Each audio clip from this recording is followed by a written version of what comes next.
and then give it to the. Okay, go ahead. Okay, my name is Eric John Phelps. This is the 4th day of September 2017, and I was asked to review a little bit of what I know about the Jesuit power in Russia, especially since the Bolshevik Revolution. I covered this in my book, Vatican Assassins, but I'm doing this for an Orthodox friend who in turn is going to tell certain Orthodox leaders what I have said today. So before I begin to tell the story of a certain Jesuit that I knew, I want to prefix or have a nice little prelude to what I'm saying so that it becomes believable.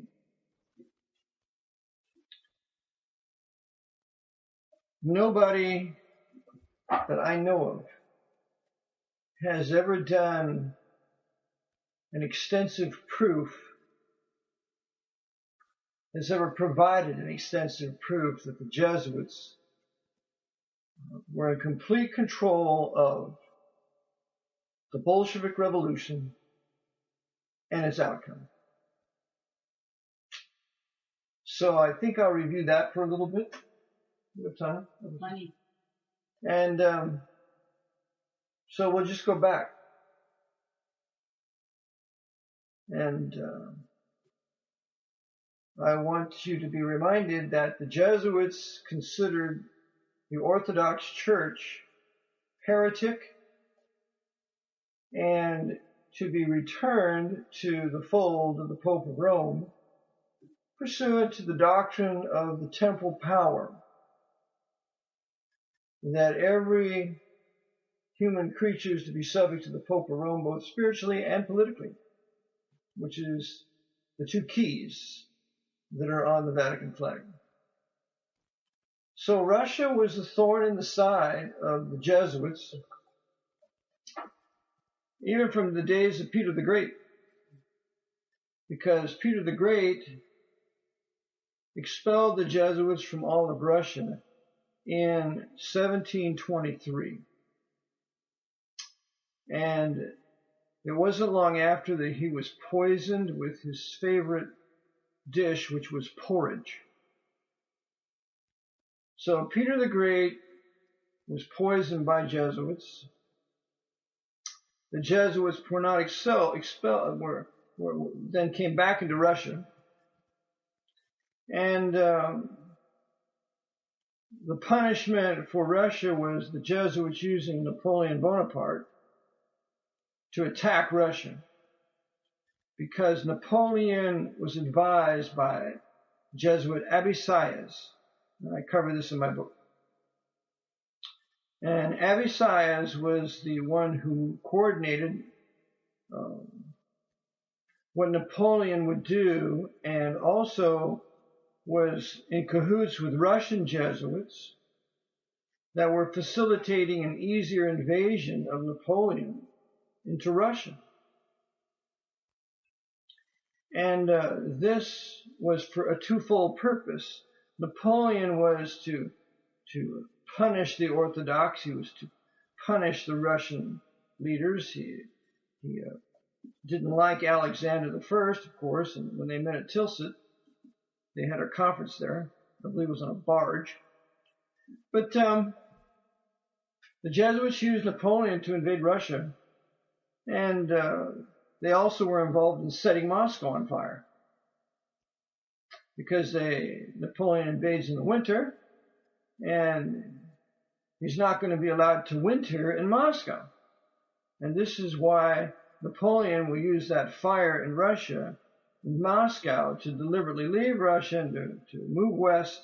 And at that time, he's going to sacrifice much of his army in the snows of Russia and also to the swords of the Cossacks. He leaves Russia on a sleigh driven by 4 horses, and abandons his armies in Russia.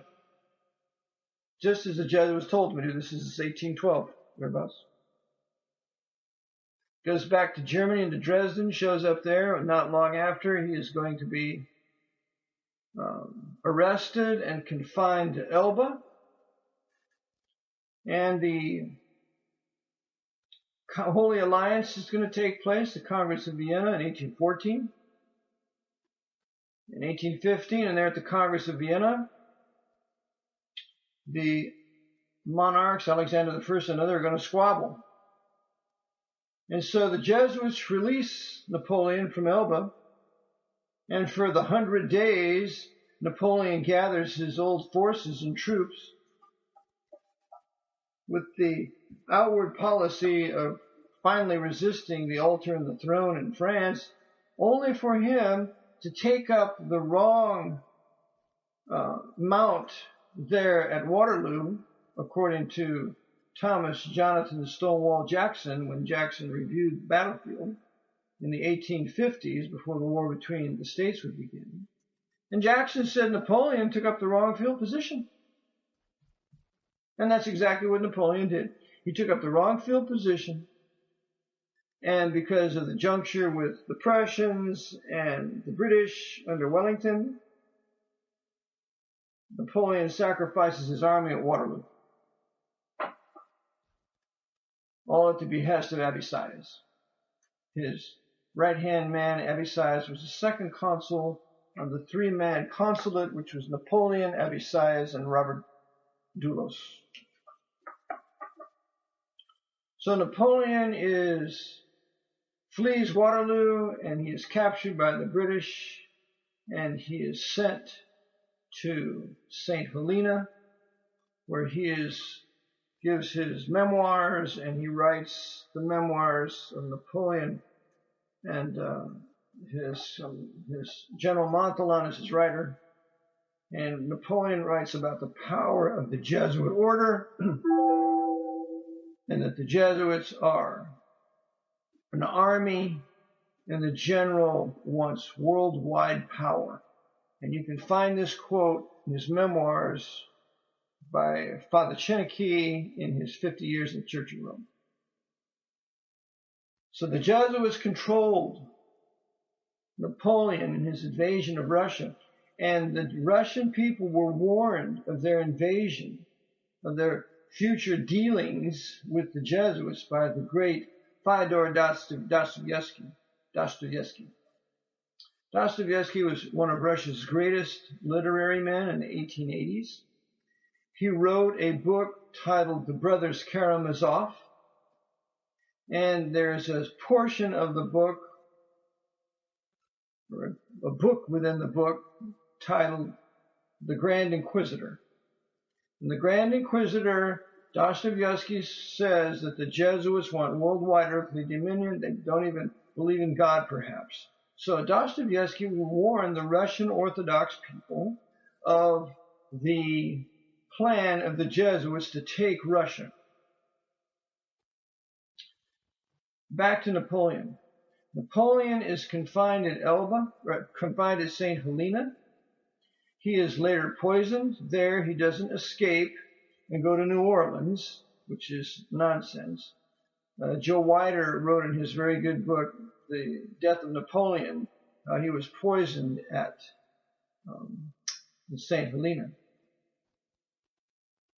And about this time, about 1820, the Tsar Alexander I, who was a Christian, he was a Bible-believing, born-again Christian man, he had allowed freedom of worship in Russia. And at the time, the Orthodox leaders didn't like that because they considered that a threat to their monopoly of religious power, as they were protected by the Romanov dynasty. See, Orthodox Church then had the unification of church and state, as do the Protestants, unlike the Baptists. So, Tsar Alexander discovered that the Jesuits were plotting the overthrow of his kingship, of him being Tsar, that they wanted temporal power in Russia. So in 1820, the great Tsar Alexander I expelled the Jesuits from all the Russias. And so the Jesuits were expelled, and they took up residence in Georgia, just outside of Russia. And they took over an Orthodox seminary there called Tiflis Seminary, because the Jesuits had been penetrating the Orthodox Church. Hadn't quite controlled it yet, but there were Jesuit priests in Orthodoxy, especially at that seminary. And there would be a specific priest there who would train Joseph Stalin years later. We'll talk about that in a minute. So the Jesuits were expelled from all of Russia by Tsar Alexander I, and the Tsar got wind that the Jesuits were controlling the Masonic Lodge. So he shut down every Masonic Lodge in Russia in 1822. So in my book, Tsar Alexander I was a national hero, a Bible-believing Christian man who sought to protect his Russian people from being taken over by the Jesuit order, who had vowed to do this pursuant to the Council of Trent and their moral theologies, which I call the Jesuit immoral theology. And so, for that, Alexander I dies suddenly of what historians will call apoplexy. Well, apoplexy is translated by myself, means poisoning. They poisoned Peter the Great in 1723. They poisoned Alexander I in 1825. But they were still expelled from Russia at this time. So another Tsar comes to power. He's known as Nicholas I. Nicholas I is a traitor. Nicholas I will enter into a concordat with the Pope on behalf of the Russian government. And this is covered in a book titled Descent into Darkness by James J. Zatko. James Zatko. He was a priest that taught at Notre Dame University in the 1960s, and his book is essential for your library. So, concerning the Jesuits and Russia.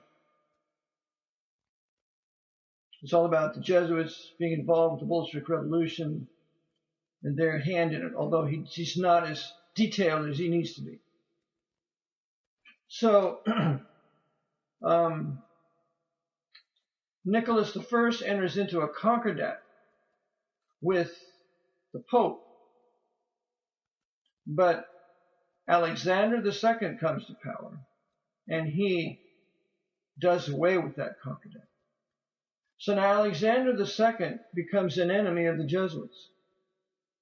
So the Jesuits will raise up a group called the anarchists in Russia and throughout Europe and even in America. It's an international anarchist conspiracy to remove certain heads of state that are not in sympathy with the Jesuit order.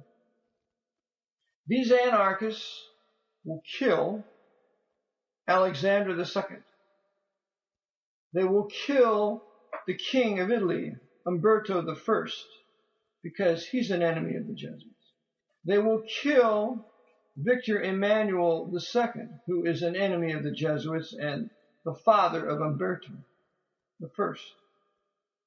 They will kill James Garfield in 1881 because James Garfield refuses to be subject to the temporal power of the Pope.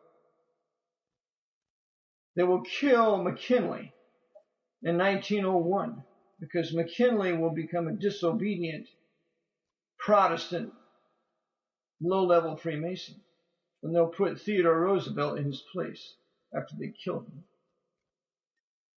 The anarchists will kill Sissi Sissy was the wife of the Emperor Ferdinand, who is the emperor of the Habsburg Empire. Franz Joseph kills Sissy. The assassin will stab her through the heart with a 3-sided file, nick her heart, and she'll be brought back to die in her mansion while she's walking with a Rothschild lady in Geneva. This assassin walks right up to her and stabs her through the heart. Anarchists. These anarchist savages will kill 50 heads of state in the last portion of the 19th century. All of these anarchists run by the Jesuits, and when the communists take over in Russia, the anarchists are either killed or merged into the Bolshevik Communist Party. So, the Jesuits are infuriated with the Orthodox Church leadership in 1870 because they will not attend Vatican I. That's the First Vatican Council. And in the First Vatican Council, the Jesuits, in control of that council, with all sorts of intrigue, will have the Pope decreed to be infallible when he speaks ex cathedra. When the Jesuits accomplish this, they will be able to control the entire Roman papacy through a single man, the Pope. Today we have our first Jesuit Pope, Francis I, which even shows more of their power. Remember, every Pope has to have a Jesuit confessor, so that the Jesuit general knows the very thoughts and mind of every Pope. So, the Jesuits are furious with the Orthodox. They refuse to attend Vatican I, and Alexander II does away with the concordat that Rome had with the Tsar Nicholas I. So Alexander II is murdered. He is blown up in a carriage. They blow off his legs. After the 5th attempt, they finally kill him. I believe it's the 5th attempt. Solzhenitsyn writes about this in his Gulag Archipelago, in the murder of the Tsar. The Tsar Alexander II was a great Tsar. He was the one who freed all the serfs in Russia. He was getting ready to sign a Russian constitution. He did away with the secret police, the Okhrana. I mean, Tsar Alexander I was a friend of the common man. So there was no need of the communists or the anarchists to kill him. He was not the typical Russian tyrant. The Jesuits wanted him to be tyrant. And so, they killed him, and they brought his son to power, who was Alexander III. Alexander III became a complete and total Jesuit tyrant. Alexander III launched a huge pogrom against the Jews. He blamed the Jews for the murder of his father because one Jew was involved. And so we have this huge pogrom against the Jews, overseen by the Jesuits through Alexander III. This evil, horrible, terrible, Jesuit-controlled Tsar. So by this time, the Jesuits have killed 3 good Tsars. They killed Peter the Great in 1723. They killed Alexander I in 1825, and now they killed Alexander II in 1881. And celebrating their murder by having a great big Jewish pogrom. I think they killed 300,000 Jews in Russia. Wonderful Jesuit time. So, if you wonder if the Jesuits hate the Jews, you just need to read E. Boyd Barrett's work, Rome Stoops to Conquer. Rome Stoops to Conquer. And that ex-Jesuit E. Boyd Barrett tells us of the hatred the Jesuit order at the top has for the Jews, and this is why no Jew was allowed in the Jesuit order from 1593 to 1946. So, back to Russia. The Jesuits then began plotting the final solution to the Jewish question. And they start this in about the 1880s in Germany, France. The Jesuits will write the Protocols of the Learned Elders of Zion. And as I quote that in my book, that fact, it comes from a certain gentleman who wrote a book titled Behind the Dictators. Behind the Dictators. He wrote that work in 1942, and he shows that the Protocols of the Elders of Zion are nothing more than the secrets of the elders of the Borg Fontaine. The Jews never wrote the Protocols of the Elders of Zion.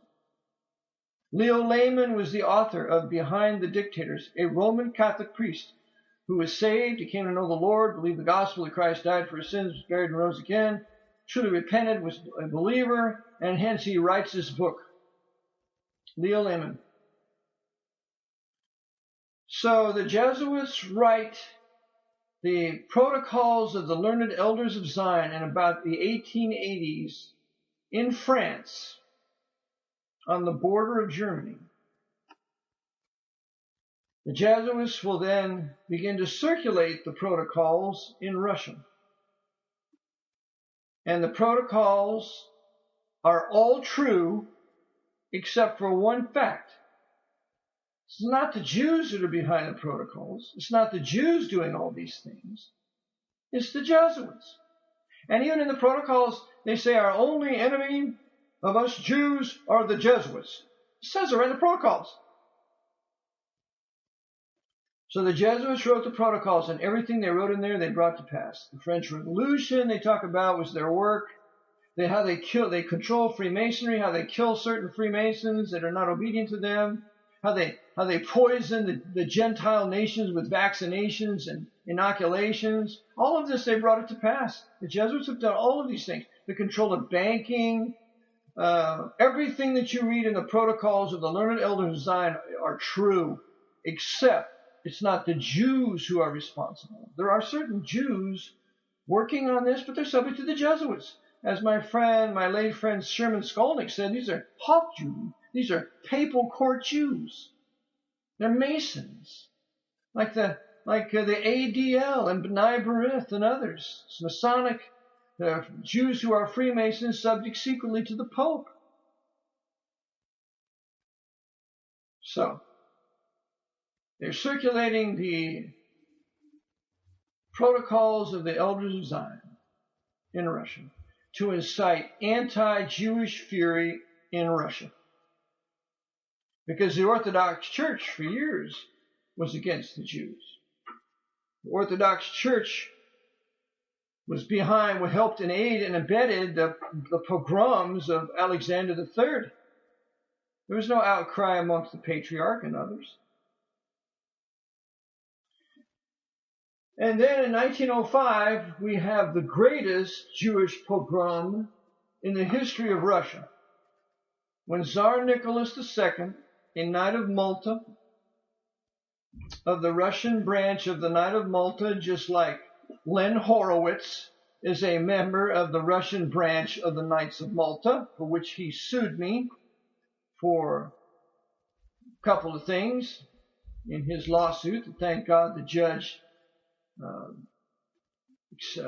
killed. The Russian branch of the Knights of Malta is just as wicked as any other branch, because they all trace their origin back to Blessed Gerard, the founder of the Knights of Malta in 1048, the Knights Hospitallers, the Crusaders who would take Jerusalem from the Muslims, from the Saracens, in 1099 and hold it for approximately 80 years or so. You can see a movie about this called The Kingdom of Heaven, when Salah ad-Din finally takes Jerusalem from the Knights of Malta, the Knights of the Equestrian Order, and the Templars, in 1191, I believe. It's called the Latin Kingdom of Jerusalem. And today, Israel, in the eyes of the Pope, is the revived Latin Kingdom of Jerusalem. And so, you have the greatest pogrom in Russian history in 1905, spearheaded by Knight of Malta Nicholas II, aided and abetted and encouraged by his cousin, King George V of Great Britain. And I have a picture of them. It's a very famous picture of the two cousins standing together. They look like identical twins. So King George V, so English, remember the English language, the English tongue, the Knights of Malta. Nicholas II, a member of the Russian tongue. I have a book on the Knights of Malta, written in the early 1900s, dedicated to Nicholas II, who was the Tsar and protector of the Russian tongue of the Knights of Malta. This is important. This is very important because there is no successful Bolshevik revolution without the Knights of Malta in Russia working with the Knights of Malta in Great Britain at the time. And hence we're going to see the birth of the Anglo-American international white power structure that will facilitate the Bolshevik Revolution in 1917 in October.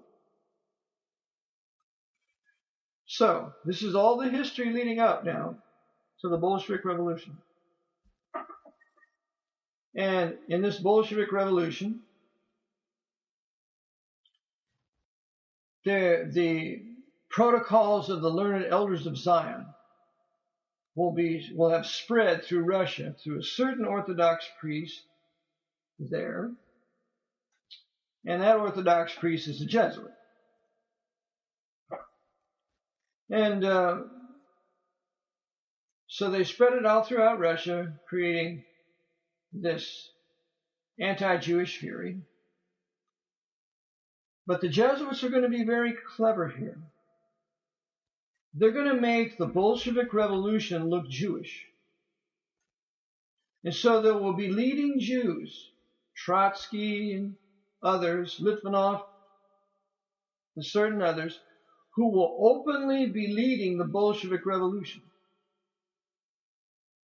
But there in Lenin, he's a quarter or a half racial Jew. Whenever I speak of Jews, I speak of the race. I don't speak of the religion. The religion is irrelevant. The race is everything. Because the racial Hebrew Jewish Israelites are the ones promised all the good things to come of the Abrahamic covenant, of which the Lord Jesus Christ confirmed. Romans 15:8. Christ came to confirm the promises made unto the fathers, namely, specifically, the Abrahamic covenant. So it's a promise, it's a covenant, it's a racial covenant to the racial group of people known as the Hebrews, and also Israelites, and also Jews. Although remember, not all Jews are Hebrews, but all Hebrews are Jews according to the New Testament. Now, so the Bolshevik Revolution, they have certain leading things up to this. They have the Black Hundred in the early 1900s. They have an attempted revolution, but it doesn't succeed. We have the Jesuits sending Rasputin from Siberia, and he being introduced to the court of Tsar Nicholas II, the Knight of Malta. And it's Rasputin that will be the advisor of Nicholas II, and he will also be the seducer of the Russian royal family. Rasputin was a Jesuit, Orthodox priest, subject to his bishop, that I name in my book. Famous picture of Rasputin with his bishop. And so the patriots rise up and they kill Rasputin. By the way, killing Rasputin was very difficult. They had a hard time killing that demon-possessed wicked sinner. And they killed Rasputin, and then the Tsar was accused of allowing Rasputin to seduce his court. The Bolshevik Revolution takes place. And guess who facilitates a successful Bolshevik Revolution? The British and the Americans. Which tells you that the Jesuits ran the British Empire. They ran the Parliament. They ran the Queen. They ran the King at the time, who is now George V, through the Knights of Malta. George V had a Jesuit advisor that I cover in my book. The other one that was involved in the Bolshevik Revolution at the time was, in 1917, was the ungodly and wicked apostate Presbyterian Woodrow Wilson. He was president at the time. And Woodrow Wilson facilitates 300 Jewish leaders leaving New York City with Leon Trotsky to have a secret train go into Russia so that the Jews can be openly behind the Bolshevik Revolution and the Jews can be blamed for it. And without Woodrow Wilson notifying Canada to let that ship of traitors across the Atlantic, they would have never made it. So Woodrow Wilson facilitated the Bolshevik Revolution, and the right-hand man, the overseer of Woodrow Wilson, was not Edward Mandell House. Edward Mandell House was the tool for Woodrow Wilson in foreign matters. That Texan, that 33rd degree Freemason, that traitor, Edward Mandell House. You can read a 2-volume set called The Intimate Papers of Colonel House. The real advisor to Woodrow Wilson was a 4th degree Knight of Columbus. His name was Joseph P. Tumulty. Joseph P. Tumulty was the advisor of Woodrow Wilson for 2 years when Woodrow Wilson was governor of New Jersey, and he was the advisor of Woodrow Wilson while 2 terms in office of the President of the United States, until Wilson was poisoned and his wife Ellen took over and was the acting president until Wilson dies, or actually until Harding is made president. Harding was a 33rd degree Freemason. Warren Harding did many good things, but he was a 33rd degree Freemason, and he continued the work of Woodrow Wilson in financing and abetting the Bolshevik Revolution. The leaders of the whites, the Orthodox whites, was betrayed by America and Great Britain. According to Stan Monteith in his very good book, Brotherhood of Darkness, he proves that Warren Gamaliel Harding, gave $60 million in aid and supplies to the Reds, to the Bolsheviks, facilitating their success, because without American help and supplies, the Russian people would have rose up and killed those bastard Bolsheviks. And I use the term bastard scripturally, pursuant to Hebrews 12. God is not their father. The devil is their father. So, with this Russian Revolution, and any Russian historian will teach you that the Bolshevik Revolution was really the Second French Revolution. The father of the French Revolution of 1789 is the same father of the Bolshevik Revolution of 1917, and that's the Black Pope. The French Revolution was a communist revolution. The Bolshevik Revolution was a communist revolution. The Jesuits benefited in both revolutions. But at the same time, the open and false policy is, this wasn't done by Jesuits, this was done by communists. As I cover in my book and in my PowerPoint, the Jesuits trained Rousseau, one of the fathers of the French Revolution. They trained Robespierre, the mass murderer in the Directory, beheaded 40,000 people, something like that. And they also trained Napoleon at Corsica. So the Jesuits ran the entire French Revolution and Napoleonic Wars.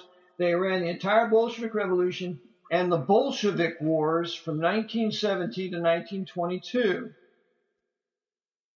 And there will be American troops dispatched to Moscow to further facilitate a successful Bolshevik Revolution.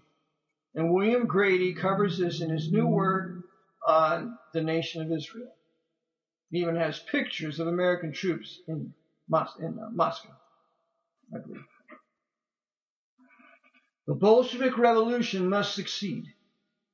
It cannot fail, because the fall of Moscow is regarded as the second greatest event by Jesuit Edmund Walsh in his book, The Decline and Fall of the Russian Empire.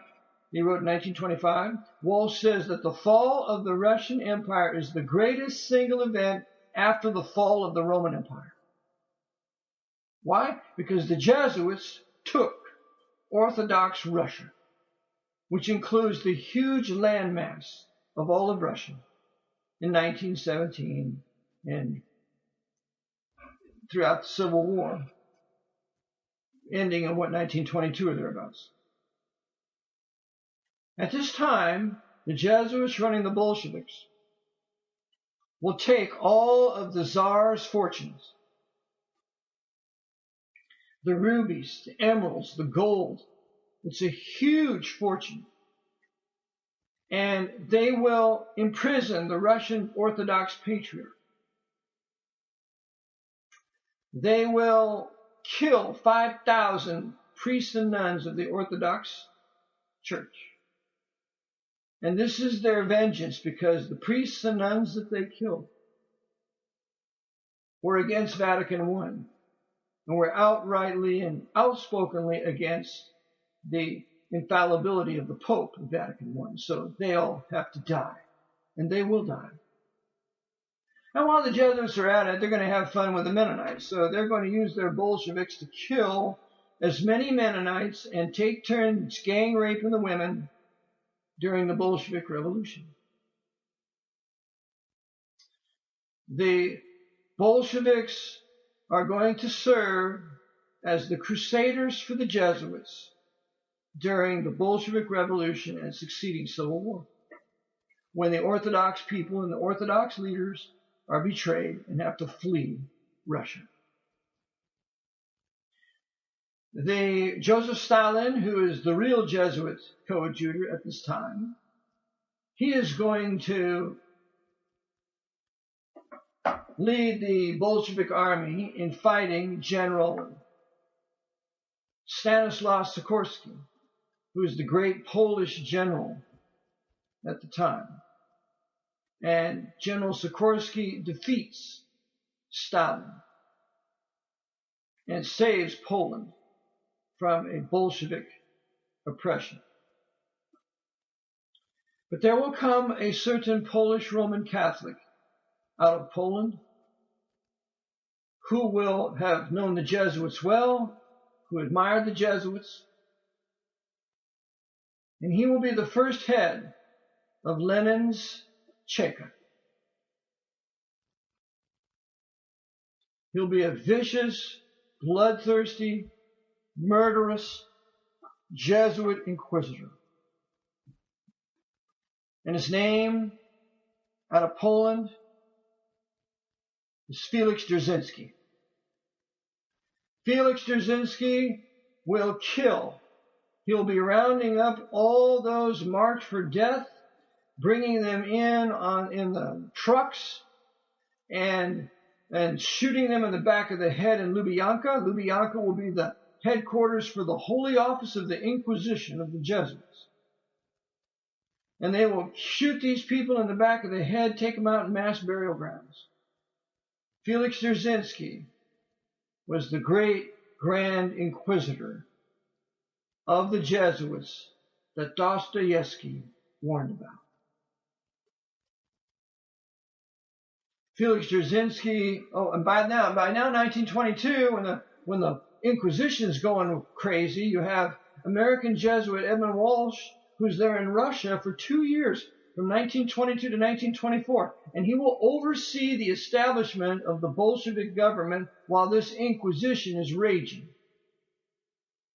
Jesuit Edmund Walsh was at the Treaty of Versailles, blaming Germany for World War I, and therefore securing war in another 20 years. And that's exactly what happened. 1939, the Nazis invade Poland. 20 years, from 1918, 1919 to 1920. So, Woodrow Wilson is a part of that conspiracy because he's at Versailles also with Lloyd George, and I think Poincaré is there for the French. So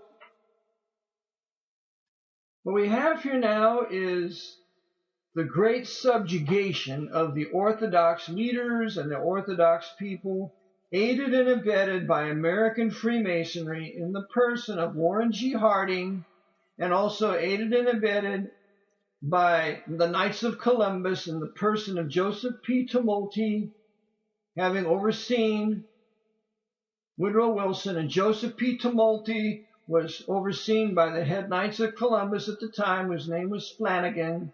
And Flanagan was overseen by the first American Pope, James Cardinal Gibbons. James Cardinal Gibbons is responsible for the death of 4 American presidents, beginning with Garfield, and then McKinley, and then Wilson, and then Warren G. Harding. Warren G. Harding will be poisoned in San Francisco, the Jesuit city of San Francisco.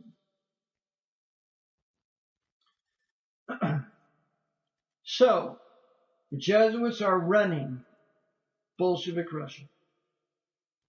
And it's at this time that the Jesuits set up their Gulag system in Siberia, because the Jesuits have been in control of Siberia for at least 60 years. The Jesuits will fake a meteor hitting the earth in Siberia at Tunguska.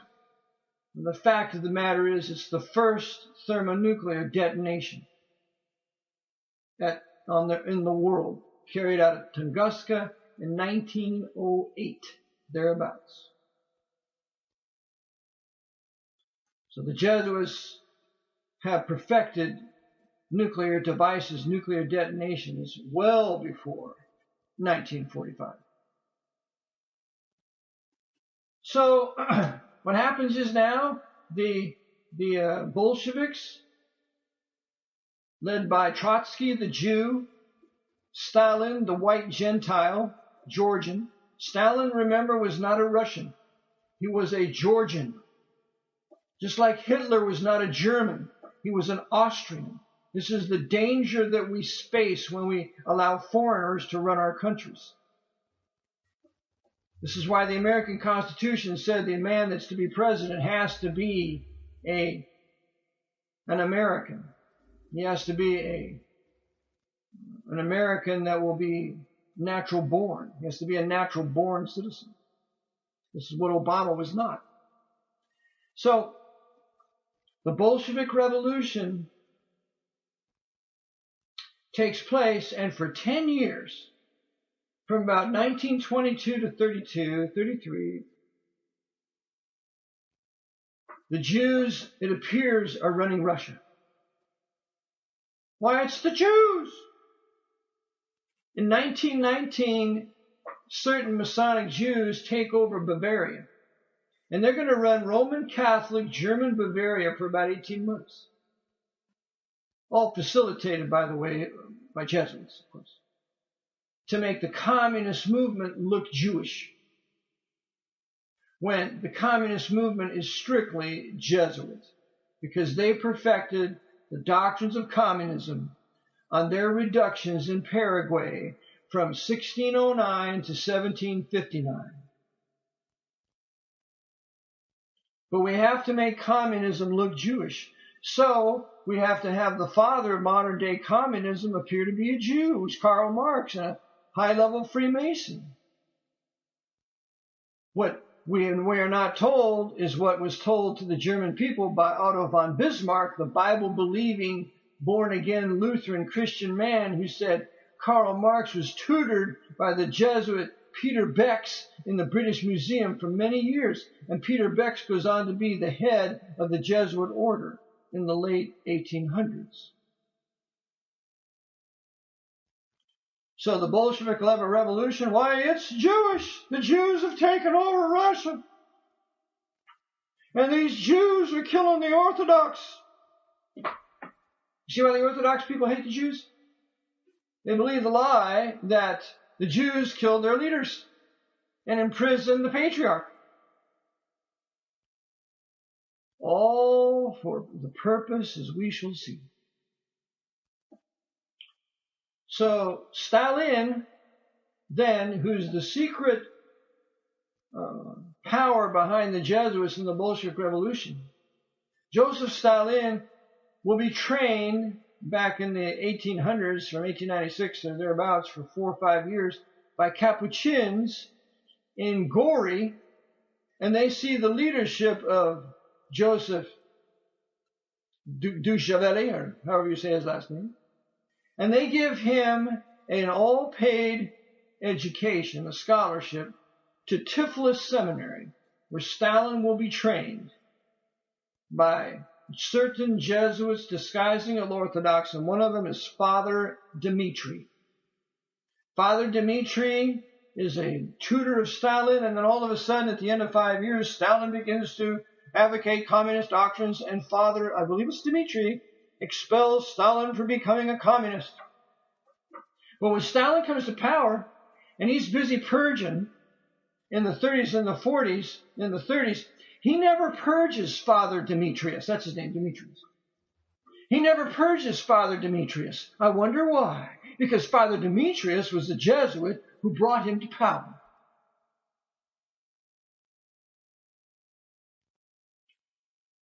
Demetrius dies in 1941.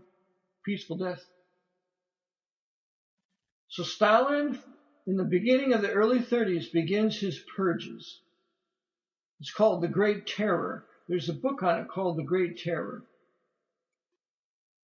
And he purges all the enemies of the Jesuits. And his right-hand man is a man named Alexander Paskrevishev.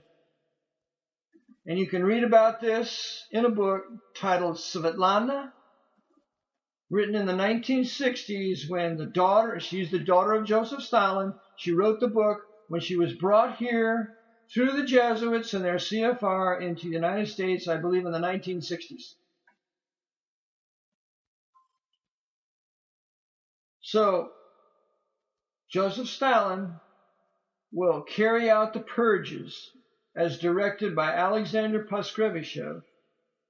And there is a French church in Moscow that is the real meeting place for the Jesuits there in overseeing Stalin. And you can read about this in a book titled In Lubyanka's Shadow by Leupold L.S. Braun, the memoirs of an American priest in Stalin's Moscow from 1934 to 1945. And I quoted in my book showing that in this particular church, we have American congressmen and statesmen going to visit, and one of them is Dewey, who runs for president. The filthy swine. So, in Lubyanka's Shadow, you want to get this book by Braun.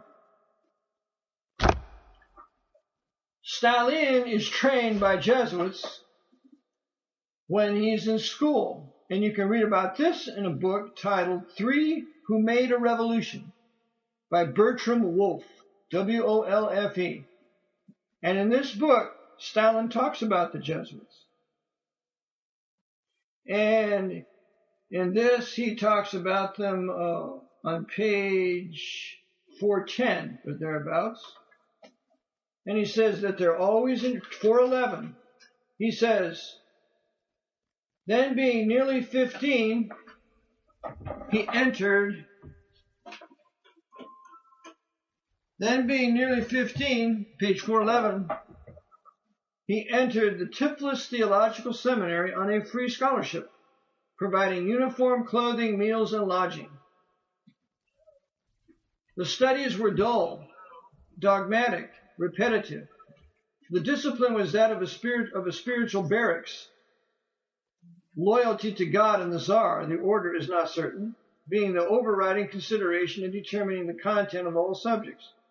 The students were immured within the walls except for a brief leave on Sunday afternoons. And we read further, were spied upon and regimented from matins to lights out. This is the Jesuit formation. This is Jesuit formation. Stalin thus described the seminary life in his interview with Emil Ludwig. Emil Ludwig was a very notable Jewish historian in the late 1800s, early 1900s. He wrote a book on Bismarck and Mussolini and some others. But going on, so here's what Emil Ludwig said, this Jewish historian. Ludwig, what drove you to become a rebel? Was it perhaps because your parents treated you badly? Stalin, no, my parents were uneducated people, but they did not treat me badly by any means. It was different in the theological seminary of which I was then a student. In protest against the humiliating regime and the Jesuitical methods that prevailed in the seminary, I was ready to become, and eventually did become, a revolutionary, a believer in Marxism. Now notice Stalin is familiar with the Jesuits when he's speaking to Ludwig. But do you not grant the Jesuits any good qualities? Stalin, yes, they are methodical and persevering in their work. But the basis of all their methods is spying, prying, peering into people's souls to subject them to petty torment. And is there good in that? For instance, the spying in the dormitory. At 9 o'clock, the bell rings for tea. We go to the dining hall, and when we return, we find that a search has been made and that all our boxes have been turned inside out. What is there good in that? Unquote. Stalin was saying that he was trained by Jesuits in Tiflis. Right here.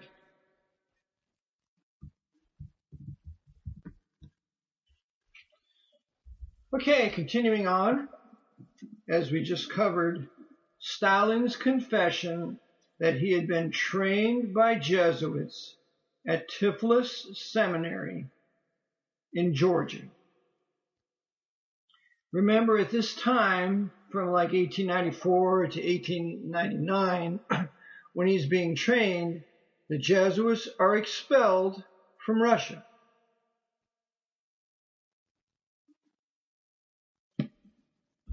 The Bolshevik Revolution takes place, 1917. 1922, Lenin, according to the book Descent into Darkness by James J. Zatko, written in 1964, a priest and an instructor at Notre Dame in Indiana, that author tells us that the Jesuits were formally readmitted into Russia by Lenin in 1922. This is huge.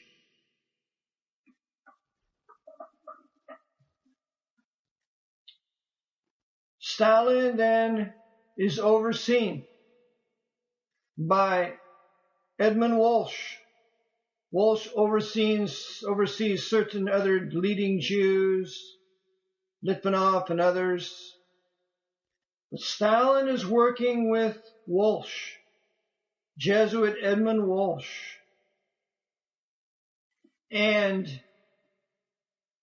10 years later, or thereabouts, 15 years later, Edmund Walsh will be sitting next to Franklin Damnable Roosevelt in the White House when Roosevelt formally acknowledges the government of Bolshevik Russia in December, I believe, of 1933. Edmund Walsh is sitting next to FDR when FDR acknowledges the government of communist Bolshevik Russia. This will allow American industrialists to begin to build factories in Russia, one of whom is Henry Ford of the Ford Motor Company. Henry Ford will entertain Bolsheviks at his Ford Motor Company, and I have this proven in my book, Vatican Assassins, so that they will begin to build Gorky, And Gorky will be an automotive plant set up in Russia. And Ford will provide 300 American families to go over there and work in Bolshevik Stalin's Russia.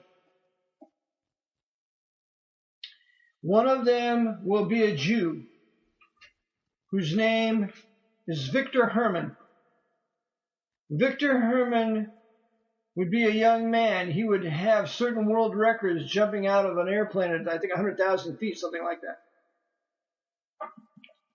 Victor Herman, whose father was a communist, a Jewish communist, thinking that Russia was finally the Shangri-La of communism, his father and mother and the family will go over to Russia along with the other families sent by Ford, and all of them will be rounded up and sent to Gulag concentration camps, including Victor Herman, the Jew. And Victor Herman will tell his story in a book titled Coming Out of the Ice, The Unexpected Life by Victor Herman.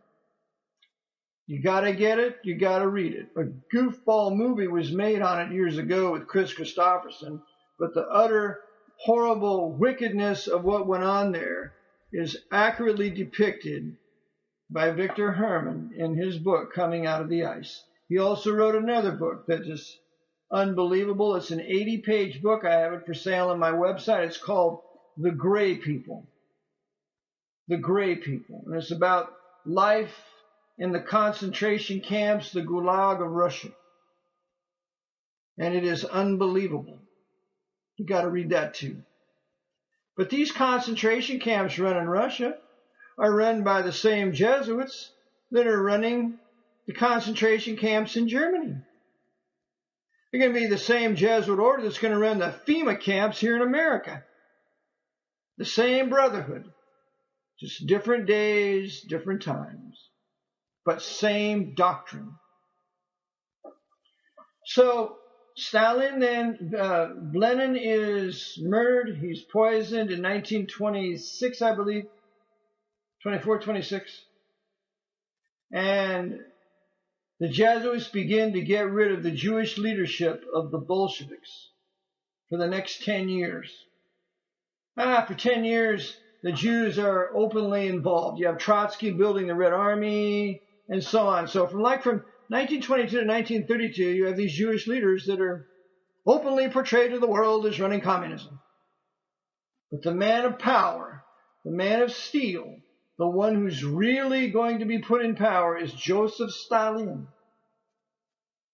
And when Stalin is put in power, he takes over the Kremlin. He's advised by Proskevitchev, and he begins the Great Terror. And during the Great Terror from 1936 to 38, I believe, he's going to kill hundreds of thousands of Russians. And he's going to kill all the leading Jews that were involved in the Bolshevik Revolution, except one. And that Jew, his name is Lazar Kaganovich. All the other Jews will be killed.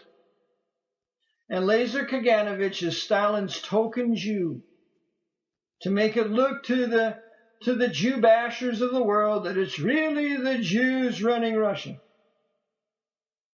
And so, as the Bolshevik Revolution is taking place, there will be a certain priest who's a Jesuit secretly. He's of the Order of St. Jerome, and he's going to write a book. And that book will be known as Mein Kampf. Leo Lehman tells us in his book Behind the Dictators that a priest really wrote Mein Kampf. And I think Edmund Paris says the same thing in his book, The Vatican Over Europe. Anyway, Hitler did not have the ability to write Mein Kampf. All he read was newspapers. He lived in a flop house in Vienna. He was nothing. He was just a loudmouth agitator, Austrian, Roman Catholic. But he will be used by the Jesuits to be the leader of Germany in the West And Stalin will be used by the Jesuits as the leader of the Russians in the East, so that Stalin and Hitler, who walked the grounds of Schönberg Castle, the Habsburg Castle in Vienna in 1912, they're buddies, both trained by Jesuits, both prepared for their roles, both financed by Henry Ford, both backed by Britain and America with the Anglo-American International White Power structure working for the Pope. They're going to bring these guys to power. There's a book called Hitler Was a British Agent. You need to read that too.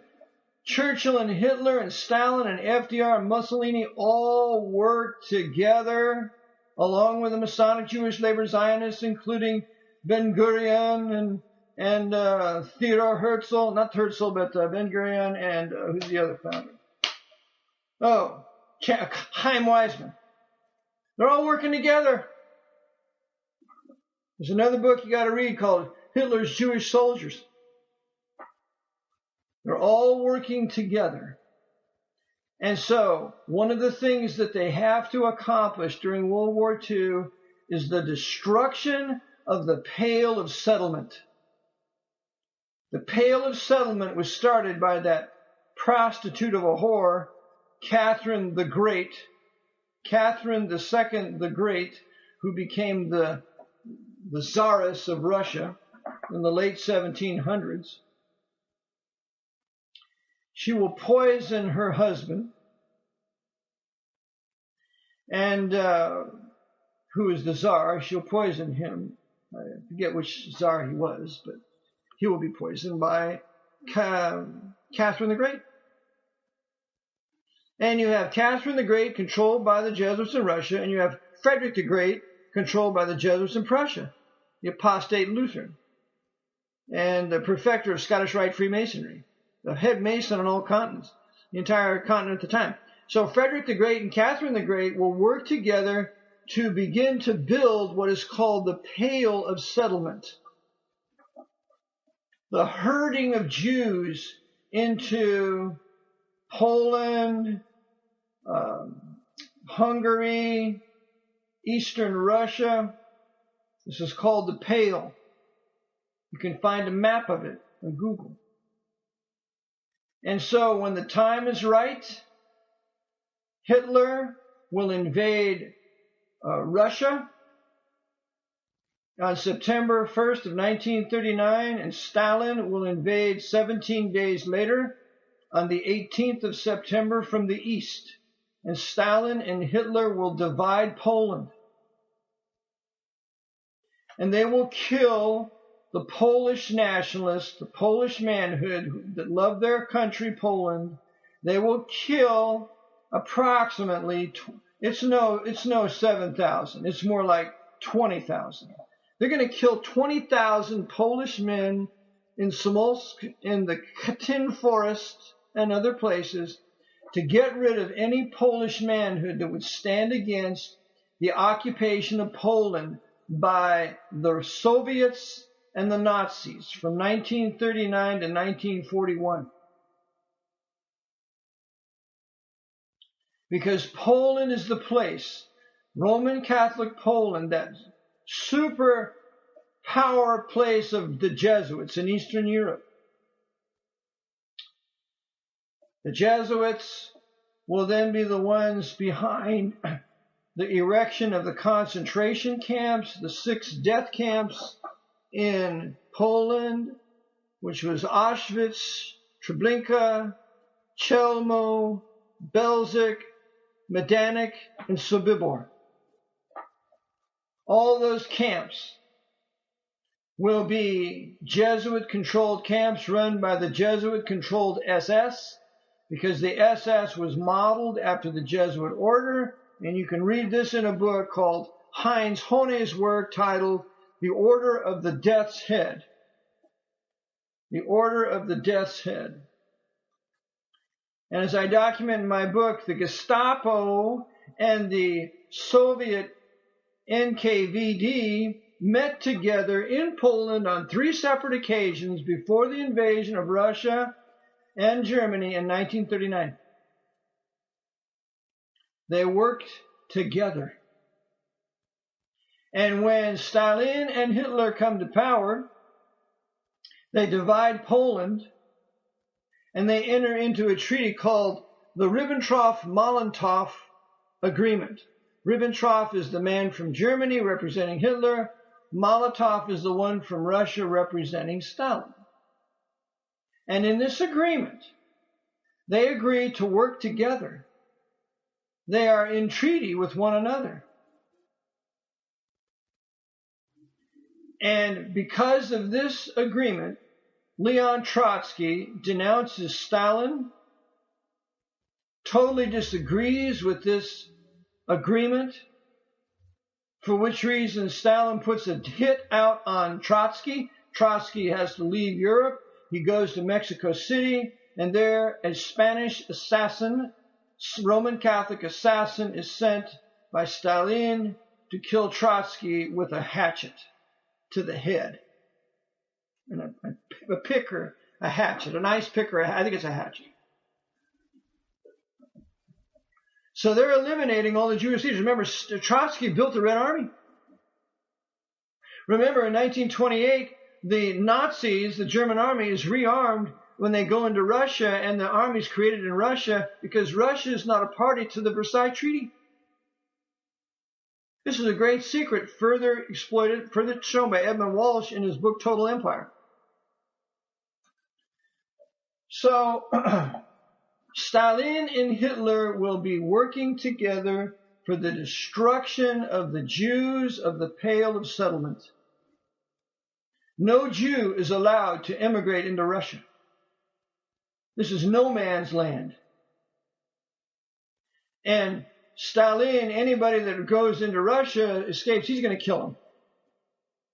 And the Jewish man who wrote the book, To Eliminate the Opiate by Rabbi Marvin Entelman, said that Stalin killed 1 million Jews. Stalin and Hitler worked together for the entire duration of the war. That's why Stalingrad was lost. Stalingrad was nothing but the mass murder of Russian Orthodox men and Lutheran Prussian men as they were ordered to their deaths for 18 months, and nearly 1 million people died at Stalingrad. It was a great Jesuit victory for the extirpation of heretics. And meanwhile, Hitler will not allow his armies east to conquer Moscow. I met a former SS man by the name of Freddie who lived over in Palmyra, Pennsylvania. Knew a CIA assassin that I knew over there, and Freddie told me that we were 18 kilometers from Moscow and we were told to go south. We were not allowed to take Moscow because Hitler and Stalin are working together. The Jesuits are building the Soviet Empire to be used against America in a future day, as rightly discerned by General George Patton. So, Stalin will donate 20,000 prisoners, Russian prisoners of war, to the Nazis to build Auschwitz. Stalin and Hitler work together. You need to get a book called Hitler's Traitor. Hitler's Traitor. And the author, it eludes me right now, but find it on the Google, it's Hitler's Traitor, and he shows that Martin Bormann was the liaison between Adolf Hitler and Joseph Stalin through the Red Orchestra. And in the book Unholy Trinity by Loftus, John Loftus, he talks much about the Red Orchestra. Well, Hitler and Stalin are working together. They're both traitors to their own people. They're both traitors to the Russians and traitors to the Germans. And why wouldn't they be? Because they're foreigners working for the Jesuits. Remember, Stalin admitted he was trained by Jesuits at Tiflis. So, Joseph Stalin and Adolf Hitler are going to eliminate the Jews of the Pale of Settlement. And you know who's going to aid them in doing that? The military government of the United States, established by the Jesuits through Franklin D. Roosevelt on March 9, 1933. Skull and Bonesman Averell Harriman in 1941, of June of 1941, will sign an agreement giving $11 billion in aid to Stalin's Bolshevik Russia for military war material. It's called Lend-Lease. And Skull and Bonesman Averell Harriman will be the one to facilitate it. Averell Harriman will go to Russia. He'll be the personal friend of Joseph Stalin and the great murdered historian of Stanford who wrote the book Wall Street and the Bolshevik Revolution. That great historian, Anthony Sutton, will be murdered after he finished writing his book on the skull and bones and their control of Bolshevik Russia and America working together during the Bolshevik Revolution. So they're going to kill the Jews. That's why FDR, advised by Cordell Hull and these other wicked sinners, Secretary of State at the time, refuses to bomb one set of train tracks leading to Auschwitz. They'll bomb Ploiești. My father was involved in the bombing raids of Ploiești in Romania, bombing the oil fields there. They can bomb Ploiești in the oil fields in Romania. They could surely bomb one set of tracks to Auschwitz. Oh no. Because you see, FDR, Stalin, and Hitler, and Churchill are all working together for the destruction of European Jewry that will necessitate and justify the Jews, surviving Jews, returning to Israel and starting their own country, because they're going to see they have no place to live on the face of the earth. And you can read more about this in another book written by John Loftus, a Jesuit-educated Irish Catholic, but the book, it has lots of good things. It's called The Secret War Against the Jews. And it has FDR and Churchill and Stalin and all those bastards. And by the way, remember, Churchill and Stalin and FDR were all brother Freemasons, according to Jim Shaw's great book, The Deadly Deception. The big three at Yalta were all Masons.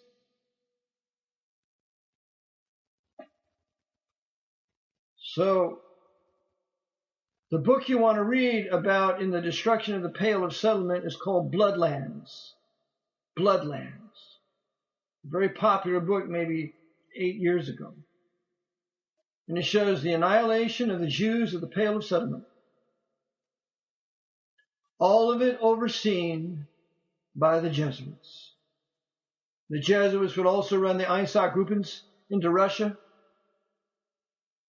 led by criminals. The Jesuits would oversee the evacuation of his high-level SS out of Europe through certain Jesuit-controlled bishops like Alois Hudal.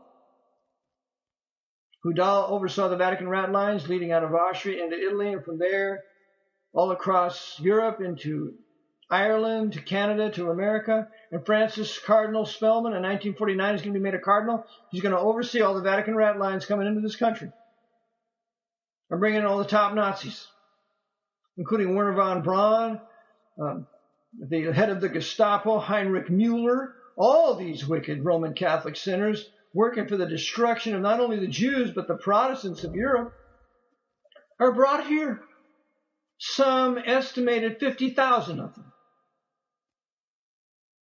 Well, when Russia and Germany invade Poland in 1939, there is a certain Jesuit priest, American Jesuit, that is involved, and he goes with a Russian Jesuit into Russia, and there he spends 5 years in Lubyanka. Lubyanka will be the holy office of the Inquisition, as I've said.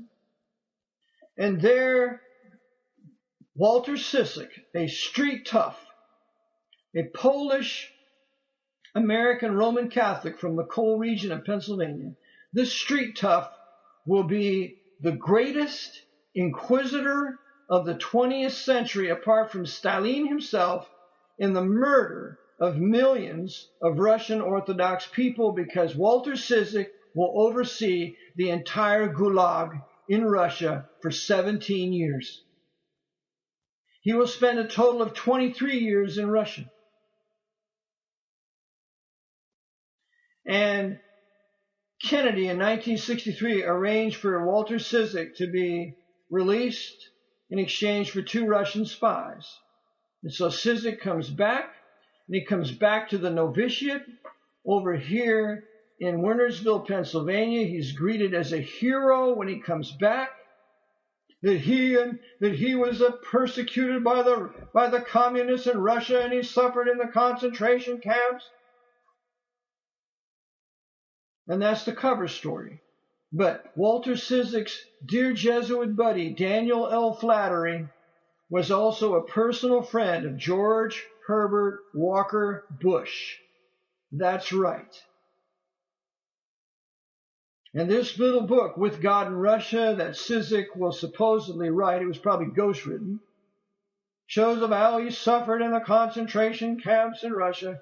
The secret but truth of it is he oversaw the KGB,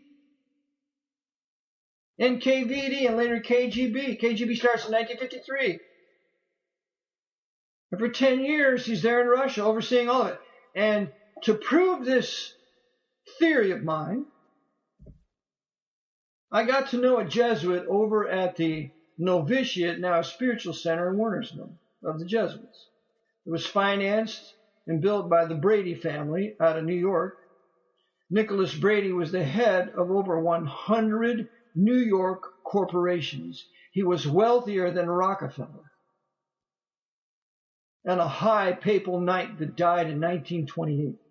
His wife, Genevieve Brady, a dame of Malta, greeted Pacelli when he came here in 1936.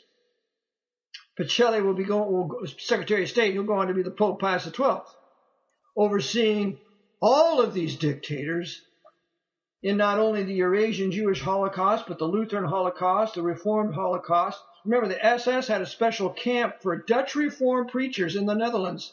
Only they were sent to it. We're never told about that. I think the camp's name was Ulm or something like that. It's one syllable.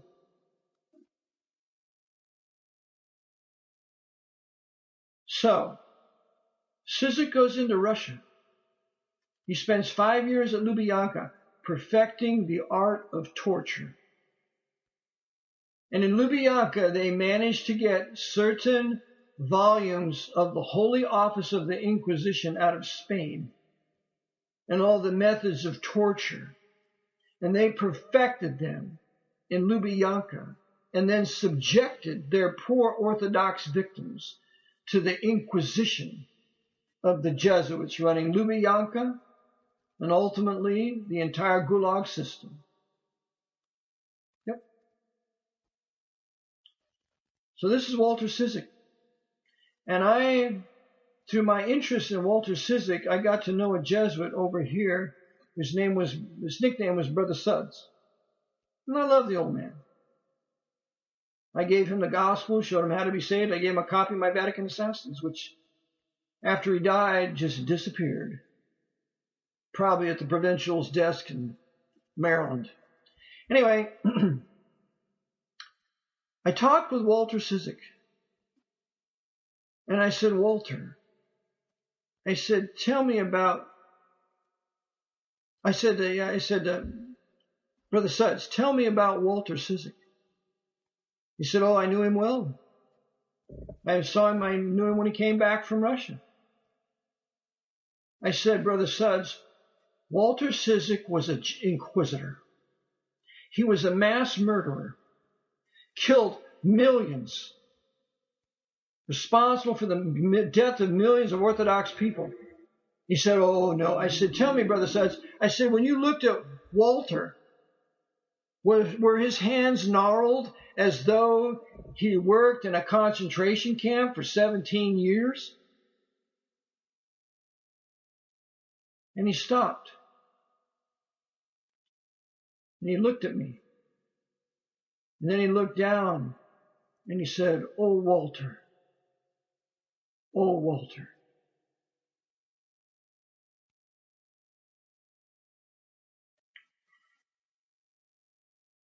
It never occurred to him that Walter Ciszek was indeed an inquisitor.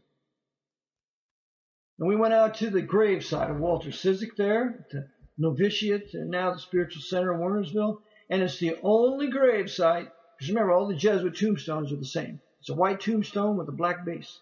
All the same shape, same size, same thing written on for the most part.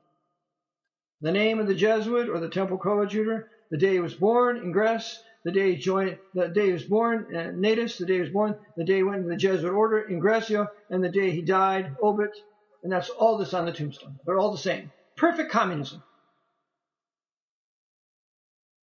And we went out there and saw the crucifixes and the beads all hung on Walter Ciszek's tombstone. And there's a special little metal hanger there that all the people come out and hang it on. They put their rocks on the top of the tombstone. This Walter Ciszek's a hero.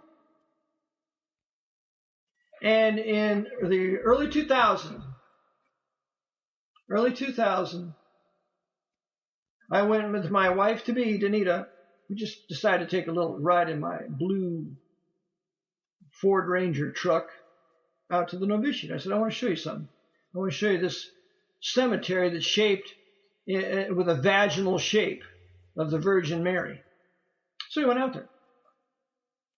And when we went down the road there, down to where that cemetery is, there were maybe 50 Jesuits or so, at least. There with Jesuit Superior General Peter Hans Kolbenbach. And I looked at him, he looked at me. Not that he knew me, but I just decided I need to get out of there. Well, what they were doing was they were giving a special service for the greatness of Walter Ciszek. Jesuit Superior General Peter Hans Kolbenbach with another 50 Jesuits, and they were all in cassocks. They were all in cassocks. Because this is what they do. This is what they're about. The destruction of the Protestant Reformation. The destruction of the Orthodox Church. That's why the Jesuits have foisted upon the Orthodox leaders, many of them trained by Jesuits, their perverted Westcott and Hort Greek text.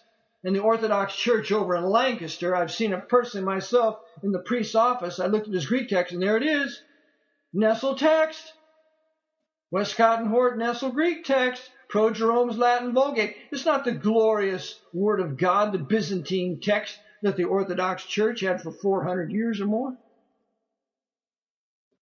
More than that, 700 years. So, Walter Ciszek is this inquisitor. Walter Ciszek has his grave there in Wernersville. And I encourage any of you Orthodox leaders, you need to take a trip out here. I'll take you to the cemetery. You want to go there? I'll show you where it's at. And he is a trophy to the holy office of the Inquisition, which the Jesuits continue to run today under the guise of communism, fascism, and any other ism that has a military dictator. So I just wanted to make this recording for you, especially you Orthodox people of Russia, to know just who has wrecked your country, who has financed the Bolsheviks, who has financed the Russians, the Russian Red Army. You need to read another book called Nightmare in Red, written by, I believe, Hans Gerlach. When all the Soviet war machine was coming into Germany, on the Jeeps and everything, it all said made in USA. As they plundered and decimated Germany, especially Prussia, gang raping the German women 20-1, and the Polish women. The German women were so viciously raped, there were 100,000 episiotomies performed, sewing the rectum and the vagina, separating that muscle that was torn by the savage gang rape of the Russian communist red savages, which was the policy of the Jesuits running the Red Army, because they wanted to totally destroy the Lutheran white Prussian Saxons, because they were the greatest enemy of the Jesuits from Bismarck from 1870 to the time the Jesuits were given formal re-entry into Germany in 1917 by that filthy swine, Kaiser Wilhelm II, that traitor to his own German people and backer, ultimately, of Adolf Hitler through the Kaiser's sons. So this is the horrible, terrible story of what the Jesuits have done to Russia. And the Russian military is being prepared today for what I show in my book called the Sino-Soviet Muslim invasion. The Jesuits are going to use Russia and China and the other Far East nations in conjunction with the Muslims of Africa to invade North America at a future day for the final destruction of freedom of thought, freedom of speech, freedom of the press, for the final destruction of the last bastion of liberty for the Jews in the world, for the final destruction of the last nation that is a portion of it holding to the Reformation King James Bible, the AV 1611, for the final destruction of the last population that's gun owning. This is what they're being prepared for right now. This is why they ended the Cold War, so that the Jesuits could bring all sorts of Western technology into Russia in preparation for them to go under a military dictator and go ultimately into the invasion of North America. That's why you have the Russian-American Space Lab, just giving them all the technology they want. There's no Russian technology that doesn't ultimately come from America, that they don't build upon. That includes their atomic detonation in 1953, given to them through Dirty Harry Truman, Dwight D. Eisenhower. And you can read about this in a book titled Major Jordan's Diary. Okay, well, I think I made my point. I just want all of you people to know that are listening, thank you for tuning in, and that you can always listen to my broadcast on 247worldradio.com. I preach and speak every Monday, Wednesday, and Friday from 10 to 12 o'clock, 10 a.m. to 12 p.m. for 2 hours. I cover topics such as these, and it's my prayer that God will send a great awakening among Russian people and all other peoples to see what the Jesuit order, what the Roman papacy run by the Jesuits has done to us for the 20th century, and they intend to do the same thing during the 20th century. So, may God help us to wake up and to believe the true gospel that the Lord Jesus Christ died for our sins according to the Scriptures. He was buried and rose again according to the Scriptures, 1 Corinthians 15, 1-4, which is the gospel. He's commanded all men everywhere to repent and to truly believe this gospel, because God's going to judge every man one day by his Son, who is raised from the dead. This man, the risen Lord Jesus Christ, the Yeshua of the promise of the Hebrew Scriptures, who has come and will come again, a second time without sin unto salvation as the Lion of the tribe of Judah, to then punish his enemies, save his elect racial brethren, the Hebrew Jewish Israelites, and then institute his 1,000-year reign of his Davidic kingdom. So, until we meet again, Maranatha.